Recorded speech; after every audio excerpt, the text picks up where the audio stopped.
বিশ্বের ১৮০টি দেশের মধ্যে সবচেয়ে দুর্নীতিগ্রস্ত দেশের তালিকায় এবার বাংলাদেশের অবস্থান ১৪তম।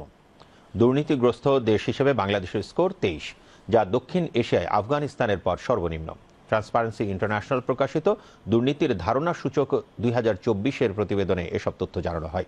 এ উপলক্ষে আজ এক সংবাদ সম্মেলনে ট্রান্সপারেন্সি ইন্টারন্যাশনাল বাংলাদেশ টিআইবির প্রধান নির্বাহী ডক্টর ইফতেখারুজ্জামান বলেন, স্বৈরাচার শেখ হাসিনা সরকারের চরম চৌর্যবৃত্তির কারণেই দুর্নীতিতে বাংলাদেশের এমন অবস্থান। রিপোর্ট খালিদ আহসানের। ট্রান্সপারেন্সি ইন্টারন্যাশনাল পরিচালিত দুর্নীতির ধারণা সূচক ২০২৪-এর বৈশ্বিক প্রতিবেদন প্রকাশ করা হয় আজ। এ উপলক্ষে এক সংবাদ সম্মেলনের আয়োজন করে ট্রান্সপারেন্সি ইন্টারন্যাশনাল বাংলাদেশ টিআইবি। প্রতিষ্ঠানটির নির্বাহী পরিচালক ডক্টর ইফতেখারুজ্জামান জানান, বাংলাদেশের ক্ষেত্রে ৮টি উৎস থেকে বিভিন্ন তথ্য উপাত্ত নিয়ে প্রতিবেদন তৈরি করা হয়েছে। আমাদের স্কোর হচ্ছে ২০১২ থেকে শুরু করে এই পর্যন্ত সর্বনিম্ন, এবং আমরা এমন একটি দেশ যারা দুর্নীতির নিয়ন্ত্রণ হারাতে বসেছি।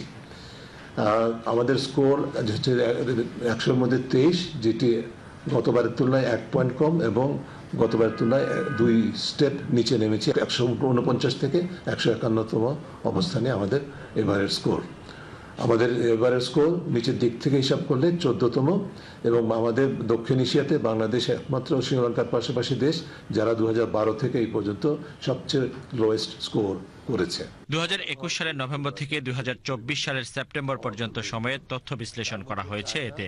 ডক্টর ইফতেখারুজ্জামান বলেন, বিগত আওয়ামী লীগ সরকারের সময় চৌর্যবৃত্তির যে শাসন প্রতিষ্ঠিত হয়েছিল, সেটারই ফল দুর্নীতিতে বাংলাদেশের এমন অবস্থান।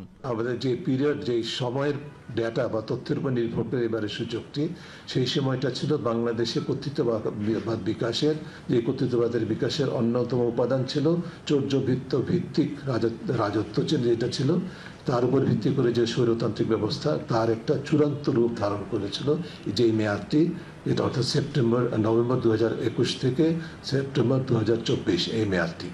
এবং এই মেয়াদের তথ্যের উপর ভিত্তি করে যেহেতু সূচক, সেই কারণে আমাদের পারফরমেন্স এত বেশি নেতিবাচক বা উদ্বেগজনক হয়েছে।